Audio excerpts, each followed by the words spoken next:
Ecco, abbiamo visto alcune vecchie immagini, viste già molte volte in realtà, e soprattutto per i veneziani che c'erano, ne hanno sentito parlare, ben impresse comunque nella memoria. Perché diciamo che dal 1966, da quel 4 novembre, l'incubo, l'angoscia dell'acqua alta, di quella acqua alta, di quel tipo di acqua alta, ha accompagnato la storia di Venezia e anche di tutti quelli che si preoccupano per Venezia, ma naturalmente in particolare di chi c'è e che vive a Venezia. E questa memoria è stata rinfocolata negli anni da altre acque alte, a volte anche eccezionali, e in realtà moltiplicandosi da rarissime che erano, no? Fino all'acqua granda dell'ultimo 12 di novembre.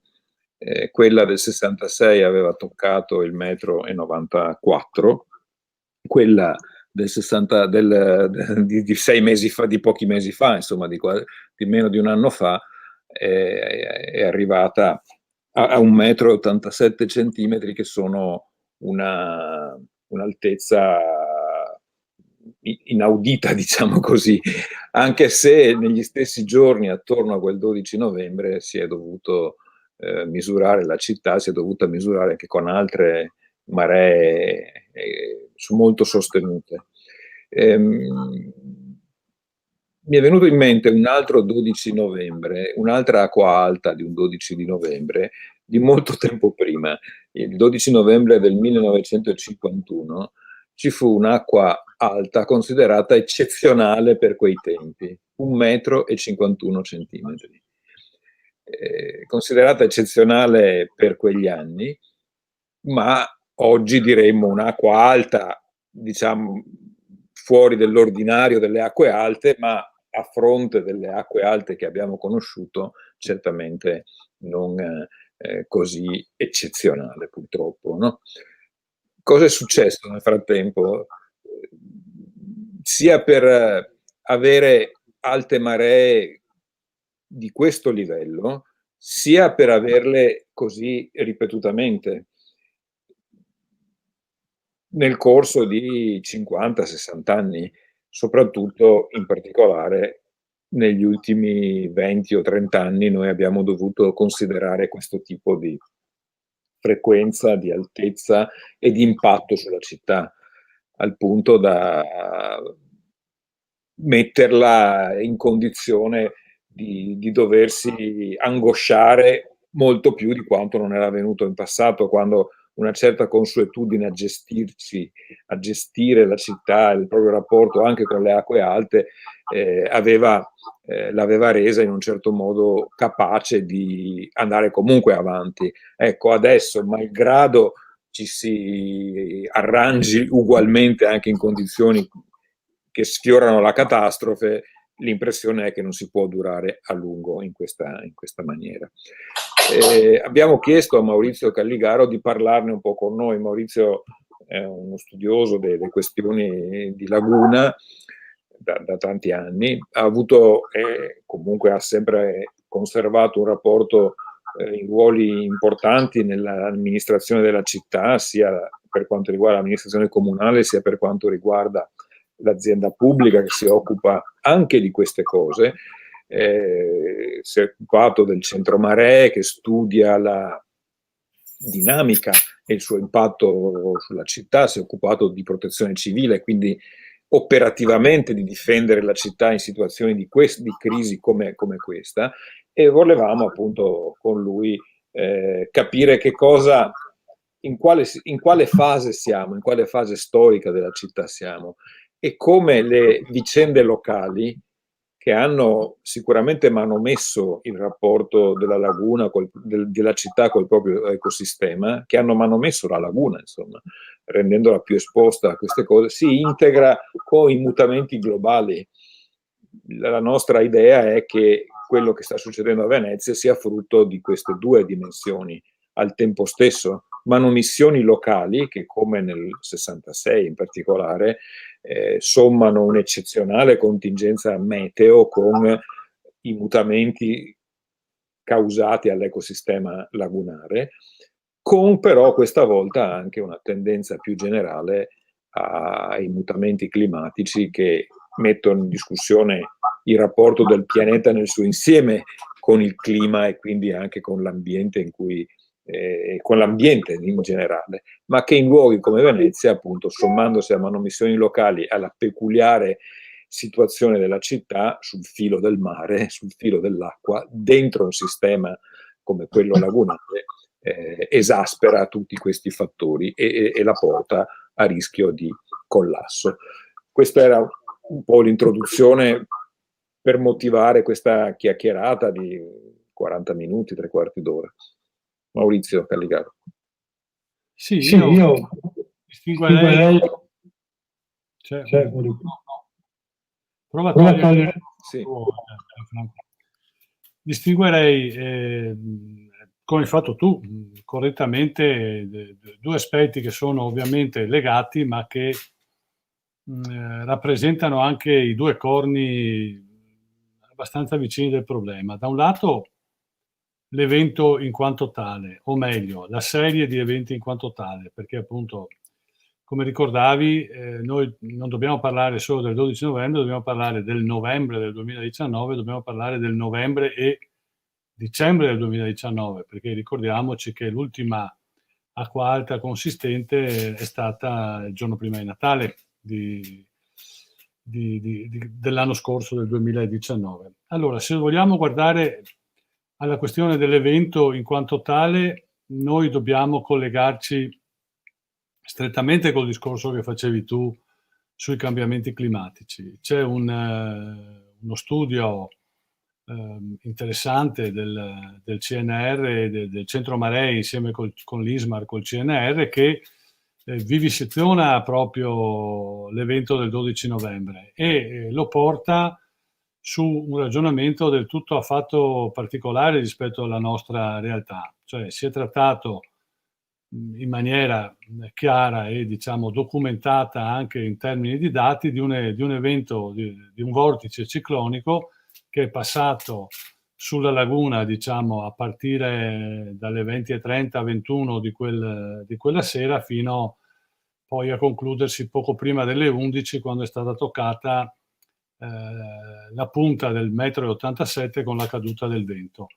Chi ha avuto modo di essere in giro, insomma, in quella sera, chi era nelle isole, chi era anche nella città, eccetera, ha constatato quello che poi è stato puntualmente documentato in questo studio. Cioè a un certo momento un giro del vento da Bora, che aveva soffiato in realtà per tutto il giorno a Scirocco, un repentino innalzamento della temperatura, anche di 5-6 gradi, un abbassamento altrettanto repentino della pressione atmosferica nell'ordine di 3 gradi in una mezz'ora, e successivamente, a partire, diciamo, soprattutto nell'ultima ora, nell'ultima fase, un nuovo giro del vento, questa volta a sud-ovest, e con un rafforzamento estremo della media oraria e anche delle raffiche, che sono, ricordiamo, sono arrivate a 110 km all'ora. Questa sequenza di eventi, innalzamento della temperatura, abbassamento della pressione, poi giro del vento e rafforzamento estremo del vento sia nella media che nelle punte, è proprio tipico dei passaggi, dei vortici ciclonici che non sono comuni nella nostra laguna, anzi sono assai rari. Per fare un esempio, se dovessimo poi paragonare l'evento del 12 novembre all'evento del 4 novembre 66, potremmo ragionare attorno, a cui ho preparato un grafico che non so poi adesso se si veda molto bene, ma insomma eccolo qua, lo vedete con la curva in verde l'evento del 4 novembre 66 e con la curva in rosso l'evento del 12 novembre 2019. Allora, quello che notate in maniera abbastanza precisa è che per, chiamiamo così, costruire il 4 novembre del 66 c'è voluto sormontarsi 2 fasi di marea. Le vedete lì, per raggiungere il 1,94 m. per raggiungere il 1,87 m, sostanzialmente 7 cm di meno, è bastata una sola fase di marea con una crescita esponenziale che vedete raffigurata dall'andamento in rosso. Andamento in rosso che è tanto più eccezionale se lo confrontate poi con il fatto che, come normalmente succede, verso la fase finale della crescita della marea c'è un appiattirsi della curva. In questo caso c'è un accrescimento della curva con 34-35 centimetri di crescita nell'ultima ora, cosa che non si era mai verificata. Quindi lì dobbiamo collocare una questione tutta affatto particolare rispetto agli altri eventi di marea, cioè dobbiamo dire che in presenza di determinate condizioni generate appunto dalla sequenza del passaggio del vortice ciclonico si determina dentro la laguna un sovralzo di marea tale che ha portato a quel risultato. Guardate, quel risultato è stato ottenuto, diciamo, sostanzialmente tra le 21:50 e le 22:50, spostando masse di acqua interne alla laguna.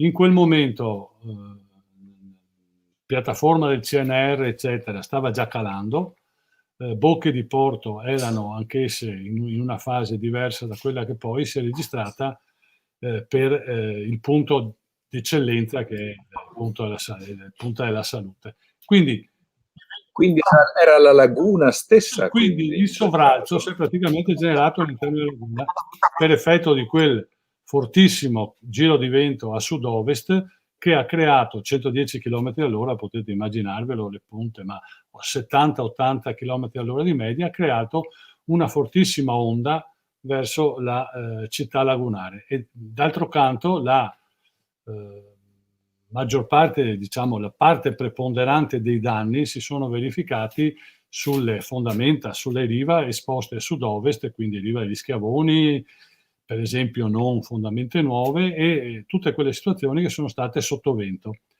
Talché anche a Pellestrina, che pure aveva vissuto in maniera, come dire, con molta apprensione al limite della tragedia, per chi insomma ha potuto documentarsi il 4 novembre 66 con il crollo di parte dei Murazzi e quasi con l'entrata del mare in laguna, e quindi c'è un bellissimo documentario, se vi ricordate, fatto dal centro di produzione multimediale del Comune di Venezia, con la ripresa di quello che è stato il diario di quel giorno del maresciallo dei carabinieri dell'isola, e documenta proprio il fatto che era in corso l'evacuazione di fatto, perché si temeva che ci fosse il crollo definitivo dei Murazzi. Eppure, come dire, in qualche misura l'impatto sull'isola dal punto di vista emotivo è stato più forte, quasi più forte questa volta. Perché? Perché questa volta il mare non arrivava dalle spalle, ma la spinta tremenda del vento da sud-ovest praticamente arrivava addosso direttamente all'abitato di Pellestrina, nella zona non protetta dai Murazzi, nella zona protetta da quel muretto che protegge appunto fino a 1,60 m e che adesso sono in corso i lavori per innalzarlo, e una volta superato il livello del 1,70 m, tiene l'acqua dentro. Sì, ma poi le onde che già nella zona di Riva degli Schiavoni, Riva di Sette Martiri, eccetera, avevano un'altezza di 1,5 m, anche superiore, arrivavano direttamente contro le case, quindi con, diciamo, un impatto di natura psicologica molto elevato. Questo il 12 novembre, ma diciamo, fosse finita qui, noi staremo interrogandoci su un evento di marea eccezionale causato da un evento meteo marino altrettanto eccezionale, che potrebbe ripetersi ovviamente, ma che stava isolato un po' come il 4 novembre del 66, punta e poi sostanzialmente. Ma in realtà quello che poi ha come dire, impressionato anche di più è stata la sequenza. Allora, nella settimana, diciamo dal 12 al 17 novembre, si sono avuti 4 eventi di marea sopra il 1,40 m, 1,87 m, 1,44 m, 1,51 m, 1,40 m rotti, se non ricordo male. Cioè quello che era eccezionale negli anni 50. Diciamo quello che normalmente rappresenta un evento in più rispetto ai decenni precedenti, cioè quello che non succedeva in un decennio, diciamo dal 1990 al 1999, dal 2000 al 2009, succede in una settimana. Poi abbiamo una coda enorme che appunto va a finire attorno al giorno di Natale, e abbiamo quindi un dato di crescita sia del decennio 2010-2019 che specificamente del 2019, che ragiona in termini di raddoppio e anche in qualche caso di triplicazione degli eventi a più 110 o degli eventi a più 120, detto appunto degli eventi sopra i 140. Quindi abbiamo una situazione nuova, perché dal punto di vista, come dire, del paradigma si può parlare che il 2019 ha segnato un punto di svolta, perché tutte quelle, un po' come, faccio un paragone forse azzardato ma non tanto, come per chi se lo ricorderà prima il 2006 poi il 2007 con gli allagamenti in terraferma ha segnato un punto di svolta, per cui dopo è stato necessario riconsiderare per esempio la capacità di assorbimento della rete di acque bianche, miste, bianche e nere, eccetera, della terraferma, per cui quello che si pensava fosse il ritorno in termini di 50-100 anni di determinati fenomeni, e quindi il costruire la rete attorno a determinata capacità di smaltimento è stata completamente superata da quegli eventi anche, e qui potrebbero meglio articolare gli amici del Centro Maree, eccetera. Il 2019 è destinato a segnare, come dire, il punto nuovo di riferimento per i fenomeni dell'acqua alta in quel livello, talché appunto parlare ancora di eventi eccezionali attorno ai 120-130 centimetri è completamente superato. Vi ricordate in quei giorni, quando la marea prevista e poi man mano che si assestava attorno ai 130-140 centimetri, si diceva, beh, insomma, non è che sia successo questo granché, appunto perché si veniva da.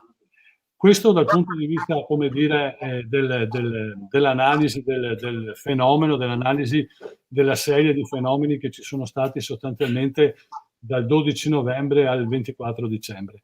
Ma una cosa altrettanto importante che accennavi Gianfranco prima è legato al comune sentire del fenomeno. È vero, c'è gente in questa città, e per fortuna, siccome l'aspettativa di vita a Venezia è anche abbastanza elevata, ci sono molte persone che si ricordano bene il 66. Me lo ricordo anch'io, avevo 13 anni e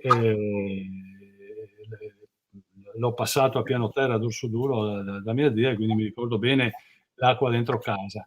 E però, come dire, nel corso degli anni, nel passare degli anni, questa memoria collettiva, pur importante, quando abbiamo fatto il trentennale nel 96, proprio con quel documentario proiettato poi a Pellestrina, abbiamo toccato con mano, come dire, il fatto che soprattutto nella zona di Pellestrina, nelle isole, eccetera, fosse ancora una corda, un sentimento molto forte, quello dell'acqua granda di allora.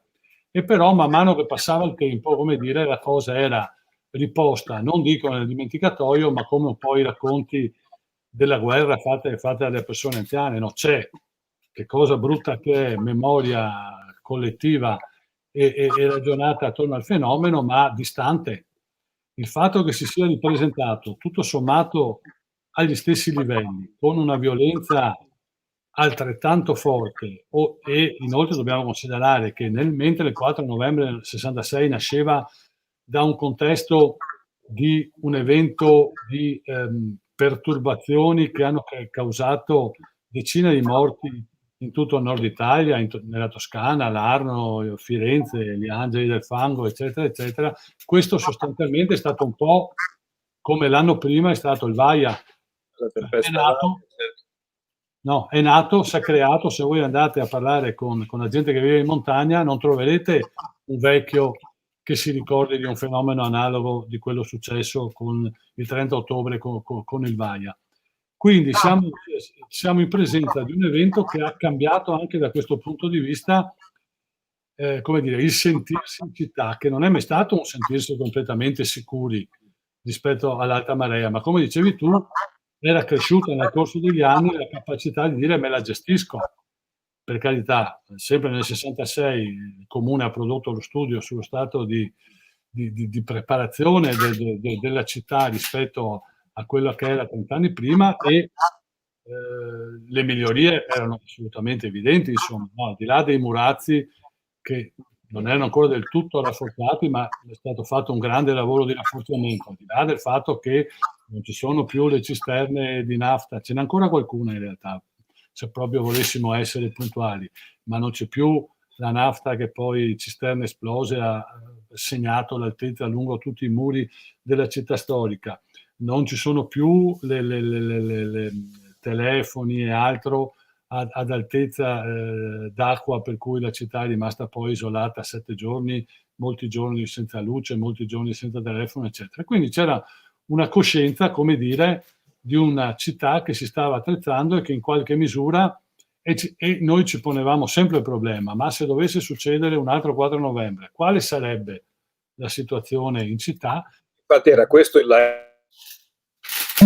discussione che ha accompagnato le strategie per la salvaguardia, era dominata da questo punto, no? Anche con qualche distorsione poi dell'idea di salvaguardia, no? Certo.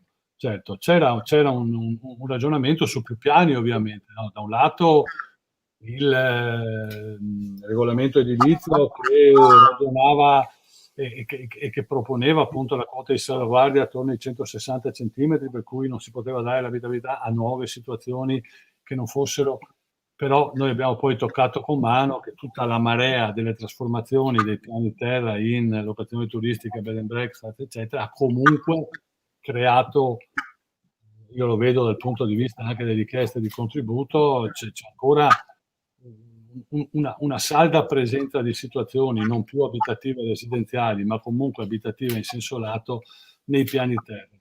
C'è stato tutto l'intervento dei contributi ai privati per il risanamento, c'è stato lo scavo dei lì, c'è stata quell'operazione purtroppo non completata di rialzo del suolo di parte della città e di difesa locale per insule e questo ovviamente poi noi sappiamo perché è successo, cioè sappiamo perché da un certo punto in avanti sono stati drenati tutti i fondi verso un'opera unica ed è stata abbandonata di fatto la manutenzione della città, che sta riprendendo forse in questo ultimo periodo dal punto di vista degli stanziamenti, ma per anni quello che era stato il culmine degli stanziamenti di legge speciale attorno ai 110-120 miliardi, diciamo i 55-60 milioni di euro di oggi sono stati completamente azzerati e si vede dei rischi, si vede del fatto che non è andato avanti il processo di innalzamento della città e né quello della difesa per insule.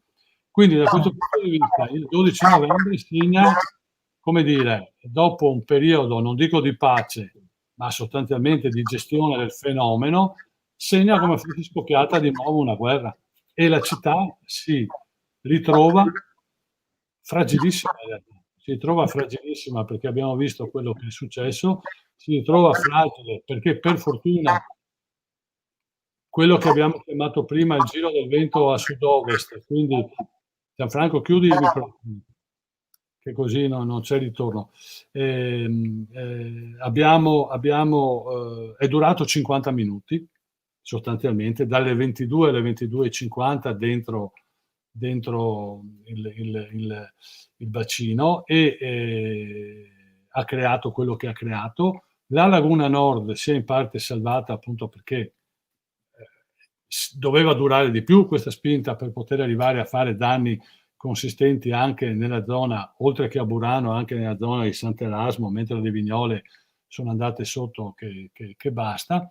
Quindi da questo punto di vista dobbiamo anche riconsiderare appunto il ragionamento sulla sicurezza della città in definitiva.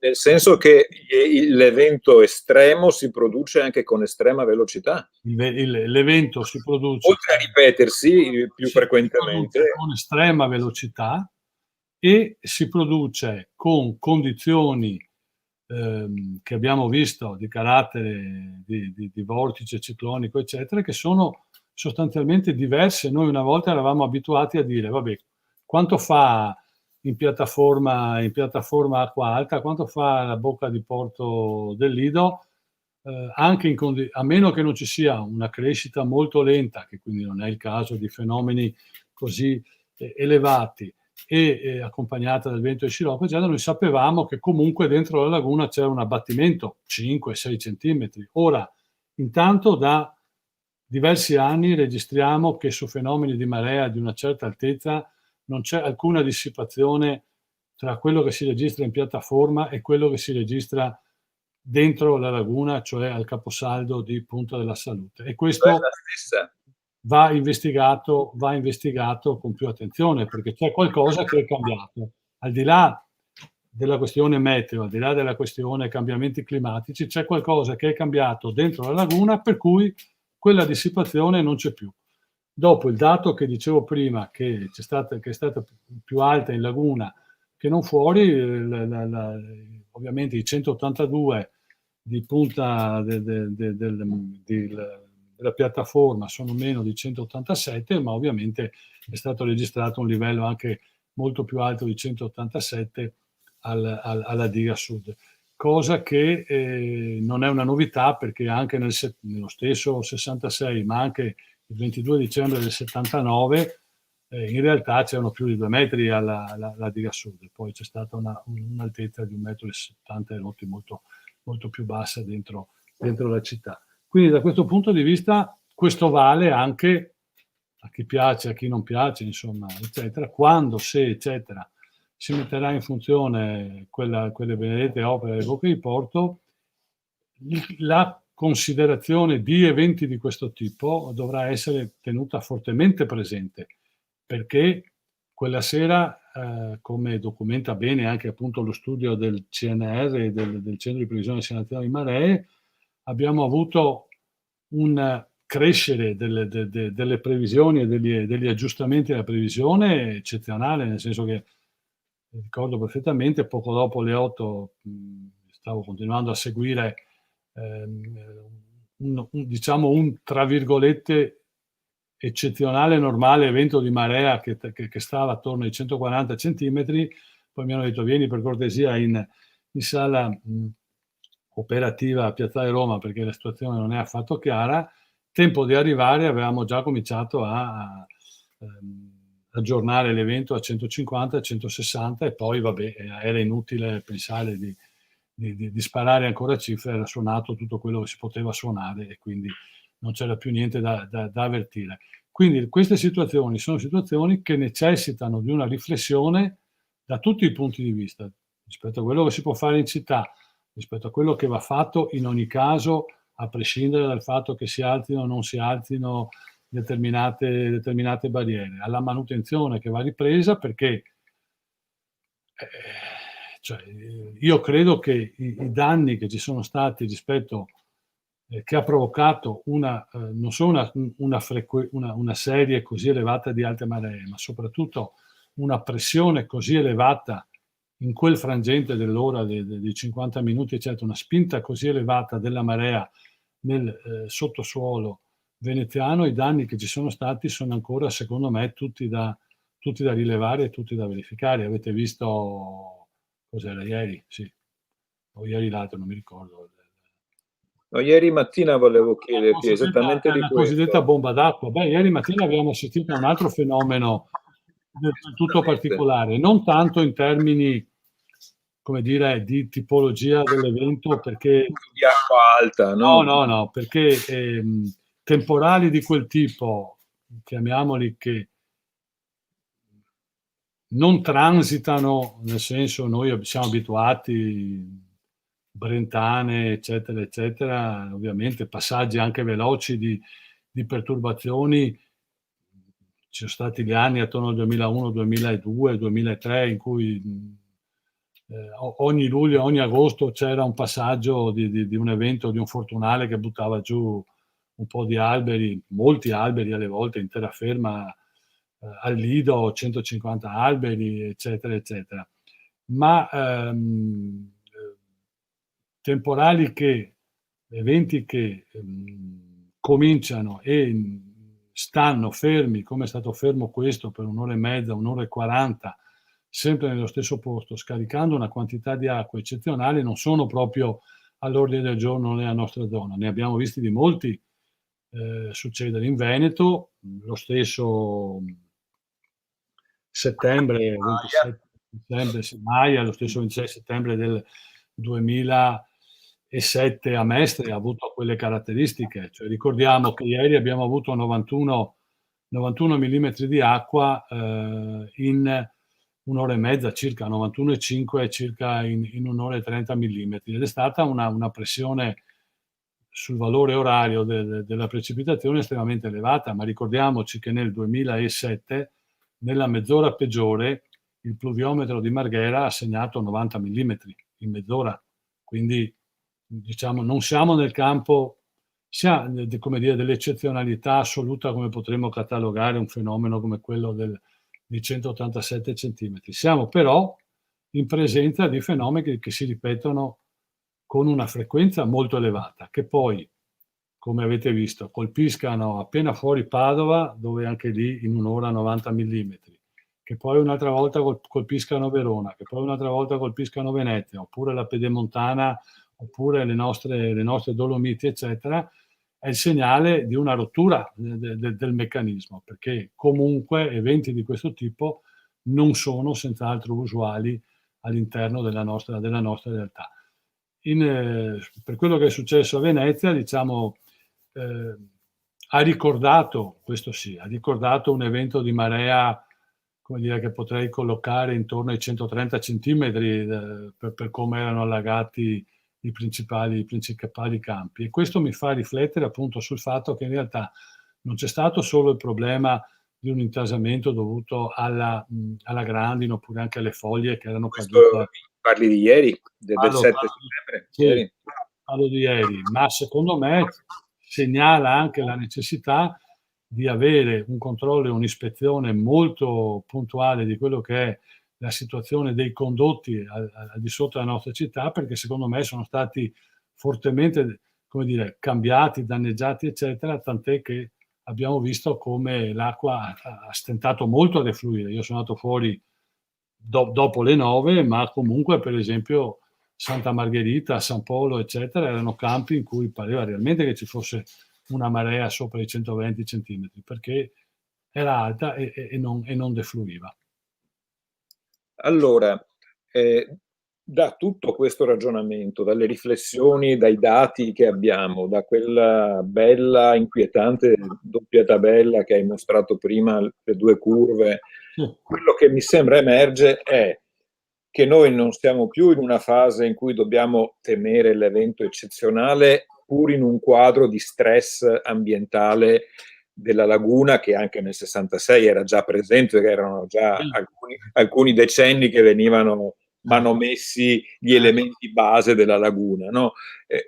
Cosa che è poi continuata anche successivamente, almeno fino agli anni 80, diciamo. E quindi hai un ambiente alterato su cui oggi si somma non solo un generale mutamento climatico che fa aumentare il livello del mare, che ovviamente Venezia registra immediatamente per la sua collocazione, no, sul filo, ma abbiamo un mutamento del clima stesso che lo rende più imprevedibile. Cioè non abbiamo da temere, pur aspettandocela, qualcosa che pensavamo di conoscere, no? Aumenta il livello del mare, quindi è anche la logica che presiede all'idea del Mose, no? Quindi noi ci chiudiamo dentro e ciao, no? Una cosa che durerà per qualche ora, qualche volta l'anno, che era il presupposto strategico e teorico anche del Mose. No, abbiamo tutt'altro clima, abbiamo un livello del mare permanentemente più alto e tendenzialmente ancora più alto e un imbizzarrimento che rende imprevedibile il clima con fenomeni estremi di violenza, di carico d'acqua, di portata d'acqua, ma anche di vento, no? Ma anche in assenza di alte maree, come abbiamo visto ieri, uno scatenarsi degli elementi che si abbatte pesantemente sulla città. Avendo questa tendenza che progressivamente si è nata esprimendo negli anni, anche, come dire, danneggiato alcuni elementi base. Prima tu facevi riferimento ai meccanismi di smaltimento dell'acqua, no?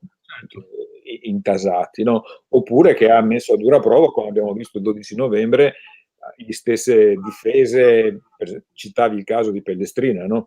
Insufficiente a difendere, ma poi diventa una trappola perché tiene dentro l'acqua, no? Che non può uscire, no? E che è stato il danno principale prodottosi là.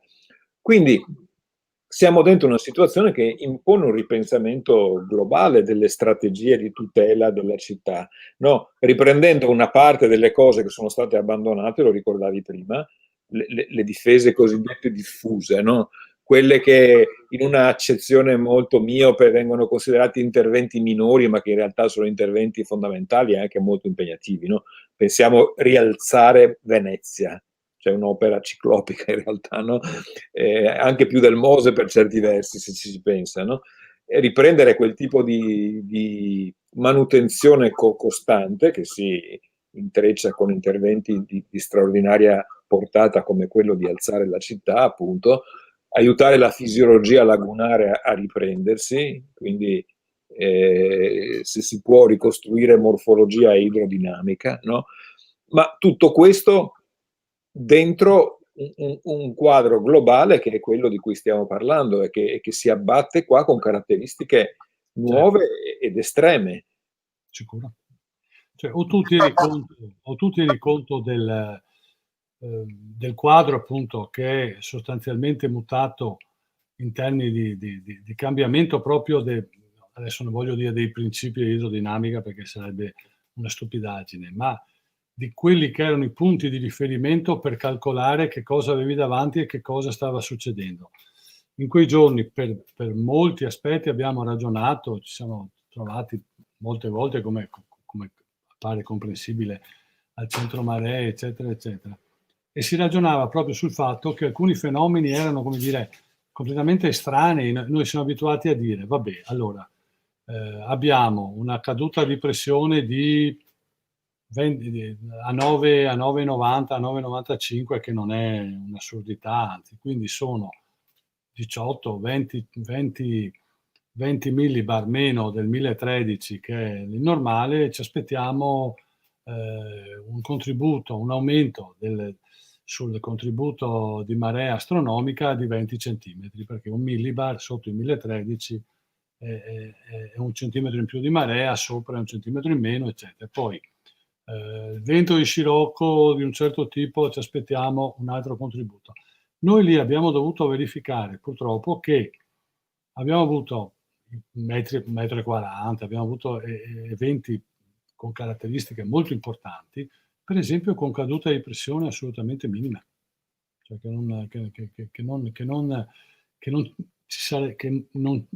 in altri momenti non ci saremmo mai aspettati fenomeni di quel tipo. Quindi l'importanza di continuare a studiare e ad attrezzare, per esempio, e acquisire strumenti che ci consentano di avere in tempo reale questi andamenti non è secondario. Il progetto grande che si era fatto di avere delle boe lungo l'Adriatico per vedere effettivamente qual era la situazione di crescita effettiva al di là delle previsioni di vento, eccetera, eccetera, non è più stato portato avanti. Adesso abbiamo l'agenzia e neanche tanto, come dire, tra le righe si evince che uno dei compiti dell'agenzia sarebbe anche quello di fare una raccolta, come dire, dal punto di vista dell'unificazione di tutte le realtà che fanno previsioni al fine di avere un unico ente che fa previsione e che fa capacità anche di dare quegli input che poi, quando si dovrà alzare la barriera, saranno effettivamente utili per fare che cosa?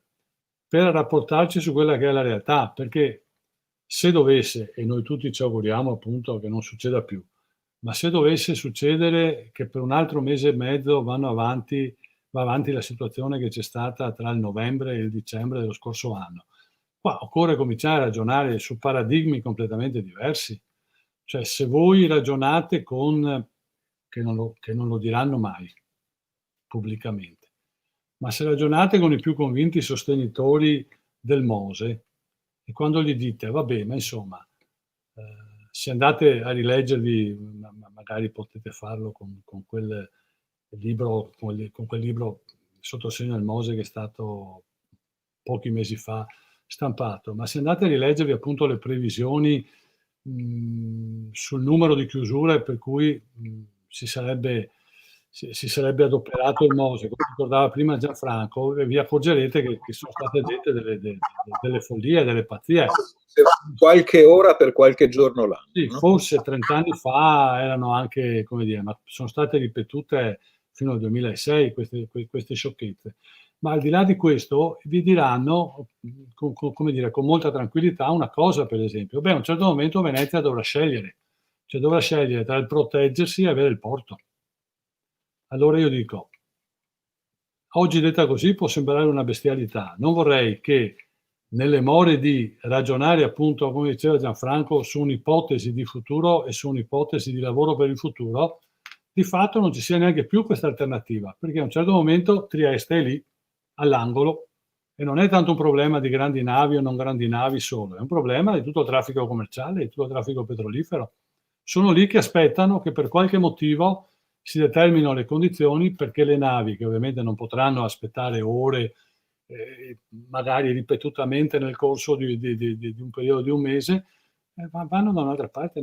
Cioè... Ma solo pochi giorni fa una serie di operatori del porto, parlo del porto commerciale, non solo gli armatori delle crociere, diciamo, no? Hanno esattamente detto questa cosa qua. Vogliamo essere garantiti, tutelati dal Mose, cioè non protetti dal Mose, ma noi proteggerci dagli effetti del Mose, no? Perché è evidente che la cosa entra in contraddizione. Una nave che parte, che ha tutta una serie di rigidità nei tempi di carico, scarico, accosto, eccetera, eccetera, e che debba mettere in conto che forse arriva a Venezia, forse si ferma al largo in condizioni, vedremo di che tipo, forse funziona il meccanismo di entrata o forse bisogna stare attenti. A quel punto non ha più la convenienza di venire qui. Quindi ragionare attorno alla prospettiva di questa città. Poi, come dire, questa cosa era ovviamente all'ordine del giorno già dopo il novembre-dicembre. È drammaticamente saltata all'ordine del giorno dopo il periodo Covid. Insomma, lì si sono sommate due cose talmente drammatiche che dire che bisogna ridisegnare una prospettiva per la città, come dire, è già dire una sciocchezza, una stupidaggine che è un dato di fatto. Quello che io temo è che non ci siano le forze, le capacità di ragionare su un'ipotesi di lungo periodo, nel senso che a me pare che si sia più, come dire, orientati a dire, vabbè, insomma, chissà che 12 novembre le sequenze siano state un episodio, poi ci sarà il Mose, poi, beh, insomma, dai, l'Europa, i contributi, eccetera, eccetera, eccetera, passeremo anche la nottata e dopo più o meno ricomincerà tutto come prima. Cioè, credo che questa sia una cosa che ci porterà al disastro, perché non solo non credo che tutto ricomincerà come prima, ma credo anche che come il cambiamento climatico, anche inascoltati quelli che hanno scritto a fior di libri, scienziati, eccetera, il cambiamento nella circolazione dei virus non sarà così tranquillo da dire, vabbè, dopo adesso tra un anno abbiamo il vaccino e arrivederci, abbiamo superato anche questo. Torniamo a prima con le comitive, con i giapponesi, i cinesi, i russi, gli americani, eccetera. Non lo so se sia questa, credo che ci siano le basi invece per ragionare su qualcosa di più duraturo, che quindi possa restare in piedi anche rispetto al cambiamento climatico, possa restare in piedi anche a situazioni di difficoltà e di caduta delle fonti principali di impiego in questa città, e che quindi dia una risposta un po' più che traguardi il futuro, insomma. Avviandoci un po' alla conclusione, noi però dobbiamo anche fare i conti con un'opera pressoché finita, no? come è il Mose, no? Su cui questo paese ha investito un'enorme quantità di denaro, di risorse, e probabilmente anche in termini proprio emotivi per certi versi. Non sto parlando dei veneziani che hanno più consapevolezza, no? Sia diciamo i favorevoli che i critici dell'opera, no? Il cuore della critica degli ambientalisti, dei verdi, ma anche di tecnici, no? Fuori dalle contese politiche, era esattamente quella che dicevi tu, no? Cioè che si sarebbe trattato di un'opera sfasata rispetto al problema che intendeva fronteggiare. No, Venezia è esposta alle alte maree, ci facciamo il Mose, scompare, quindi non è brutto da vedere, lo tiriamo su quelle 3-4 volte l'anno che serve e anche se costa tanto vale la pena. Questa era la cosa, no? Un gioiello della tecnologia, eccetera. Strada facendo si è visto che non era un gioiello, che era le cose che sappiamo, anche ieri è stato documentato, ieri l'altro, da Alberto Vitucci, in una paginata della Nuova, una serie di altri problemi, infiltrazioni d'acqua, che si sommano a tutti i precedenti emersi in questi anni, e questi lustri vorrei dire, no? Quindi di quest'opera praticamente pronta, la mia impressione è che anche quelli che confidano nell'opera confidino al massimo che possa durare per qualche anno, che possa funzionare per qualche anno, 5-10 anni, tanto da nasconderne il fallimento strategico e storico. Io penso che al massimo puntino a questo, a far sì che un po' funzioni, a fare un po' di feste quella volta che salverà per un po' da qualche marea, no? Sapendo bene però che è appunto spiazzata dalle cose come sono andate, no? Che è esattamente quello che dicevano, che paventavano e che prevedevano i critici originali e per tutti questi anni del Mose, tanto è vero che l'amministrazione comunale, che è l'unico ente che ha votato contro quest'opera, no? Che è anche un paradosso, no? Cioè un'opera pensata per salvare la città e che vede la città nelle sue istituzioni contro. È clamorosa, no, la cosa, ma è parte della storia singolarissima che ha avuto quest'opera. Ma dicevo, al punto in cui siamo, è possibile concepire un cambio di strategia che contempli anche un cambio dell'opera o comunque un suo evolvere, diciamo. È difficile immaginare di smantellarla ex novo, no? Ma che sia in grado di essere integrata con qualche evoluzione, qualche trasformazione nella nuova strategia necessaria, tenendo anche conto appunto che diventa il principale nemico del porto quest'opera, del porto commerciale intendo, cioè di una delle fonti principali, delle risorse economiche principali e forse la principale antagonista alla monocultura turistica per certi versi, insieme a quanto di industria rimane e un po' alla pubblica amministrazione e alla ricerca. No? Ma guarda, noi potremmo fare un po' come dire, di fantapolitica, no? Dicendo, o di fantascienza anche senza fantapolitica. 1980, 84, 85, eccetera, arrivano in Laguna politici di allora e dicono qua in 3-4 anni, 5 anni finiamo l'opera.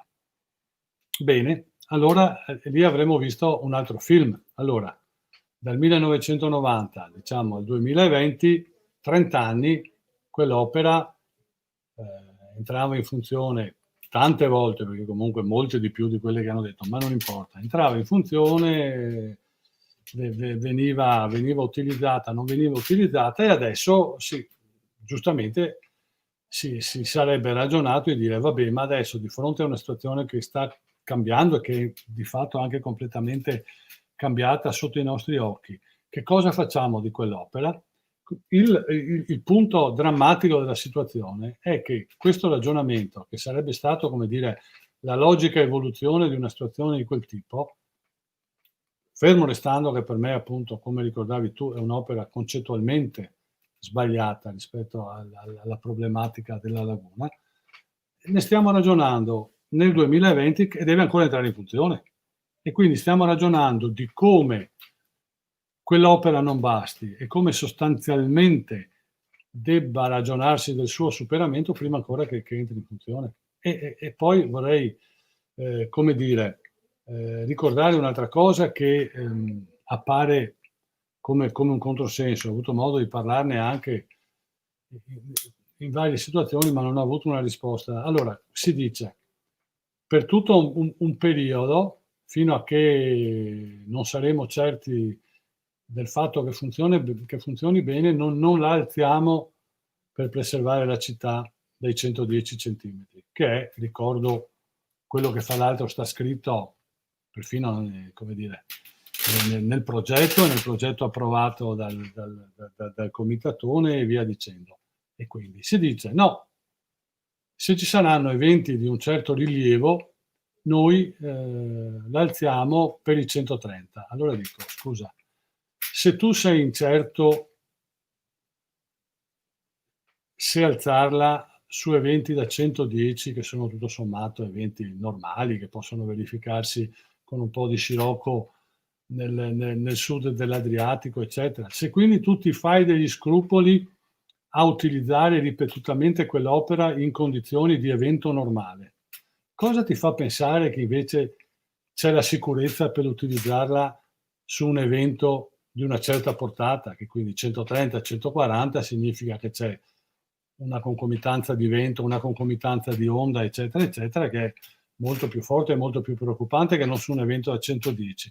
Ed è una delle situazioni, come dire, una delle assurdità che io non riesco a spiegarmi. Cioè non riesco a spiegarmi perché se si pensa che sia sicuro non si alza a 110 e però si alza quando ci sarà 130. Cioè è una cosa che non mi ha spiegato nessuno. Quindi da questo punto di vista ci sono molte cose da chiarire, oltre alle cose che scrive Alberto Vitucci su cose, come dire, che si sapevano, cioè il fatto che quando tu alzi dal fondo la paratoia, l'effetto di risucchio e quant'altro, ti tiri dentro la sabbia, i molluschi, tutto quello che c'è. Non è che non si sapesse. Dicono, eh sì, ma abbiamo pensato, non sapevamo come fare, adesso vediamo se con il robot, eccetera, eccetera, riusciremo a fare quest'opera di pulizia. Ma al di là di questo, il problema è che io credo che per come è stato concepito e per come è stato realizzato e per le rigidità che presenta quel tipo di progetto, non so effettivamente quale possa essere l'evoluzione rispetto, però so una cosa, che in ogni caso non ci sono alternative, in ogni caso il lavorare sulla città e su quei progetti che sono stati per troppo tempo abbandonati, che sono appunto i rialzi, le insule, la manutenzione, i canali. Quella è la cosa sistematica da Questa è riprendere, la no? cosa sistematica da riprendere comunque, qualsiasi sia il futuro e qualsiasi sia il progetto. Come non è mai stata ripresa, non è mai stata portata a compimento la questione della morfologia lagunare. Ricordo che il piano morfologico è fermo, tutta la fase di consultazione, eccetera, che doveva essere stata avviata, di fatto non c'è stata. Oggi siamo di fronte al fatto che il nuovo responsabile del sistema, diciamo, respinge le parcelle di chi ha preparato il piano morfologico dicendogli sostanzialmente non è stato fatto quello che doveva essere fatto. Cioè, in questo contesto, cioè, chi è che si sta occupando del complesso sistemico della laguna? Credo nessuno. Adesso ci sarà l'agenzia, non lo so. A me vengono dei dubbi, nel senso che, avendo in qualche misura contribuito a un'analisi quando è stata presentata la proposta di legge di Andrea Martella sul trasferimento delle competenze alla città metropolitana, devo dire che sinceramente mi convinceva di più quell'assetto che non un assetto ancora una volta di agenzia con annessi e connessi. Però insomma, vabbè, lavoriamoci, vediamo che cosa succede. Però qualcuno deve prendere il bandolo di questa matassa, perché altrimenti non andiamo da nessuna parte. Bene, la coda della discussione che ci ha portati al piano morfologico della laguna suggerisce l'idea di magari continuare in un secondo momento questa nostra discussione proprio su quello, perché è connesso ovviamente ai temi che abbiamo trattato, no? Certo. Tanto più in un quadro in cui consideriamo che il problema non è più l'evento straordinario, ma siamo in una situazione eccezionale strutturalmente ormai, che quindi è la nuova normalità con cui ci dobbiamo confrontare e nella quale dobbiamo agire con proposte, con interventi specifici, con cose che riprendono il meglio di quanto si è fatto prima, tipo il sollevamento della città, gli interventi diffusi, lo stesso piano morfologico, no? C'è una fase di ricostruzione dell'ecosistema, ma forse anche con cose totalmente nuove che ci chiama, a cui ci chiama la nuova situazione globale e locale. Venezia è un punto in cui l'intreccio tra dimensione locale e globale è più stringente che altrove, insomma è una città costiera, non solo come tante altre, ma è sulla costa ma dentro una laguna, quindi è doppiamente esposta, no? Ed è una laguna in cui si è fatto di tutto e di più nel giro di poco tempo.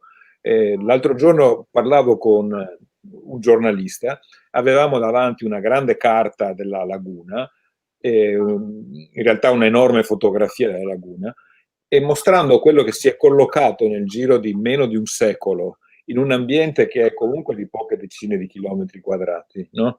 C'era già una città, e che città, no? Con le sue strutture. Ci hanno messo una delle più grandi zone industriali d'Europa. Hanno fatto crescere senza regole una conurbazione fra le maggiori dell'impero Nord Italia, no? Un aeroporto che è uno dei più grandi trafficati d'Italia, un porto idem, no? Cioè, cosa manca a questo povero ecosistema che ha dimostrato una capacità di resistenza e, come dicono quelli che vogliono essere green, resilienza oggi inaudita rispetto al carico che ha sopportato e che ha subito, no? Forse fra le cose nuove da fare bisognerà cominciare a ipotizzare delle cose che liberino almeno in parte da questo carico questo ecosistema straordinario, ma poveretto e poveri noi con lui, ha sopportato di tutto e di più nel corso del secolo che abbiamo attraversato, no? Magari ne riparliamo in un secondo momento, proprio a partire dal piano morfologico forse. Bene. Va bene, ti ringrazio. Grazie. È stato bello. Per quello ci rivedremo presto. Va bene, ciao, ciao. Arrivederci.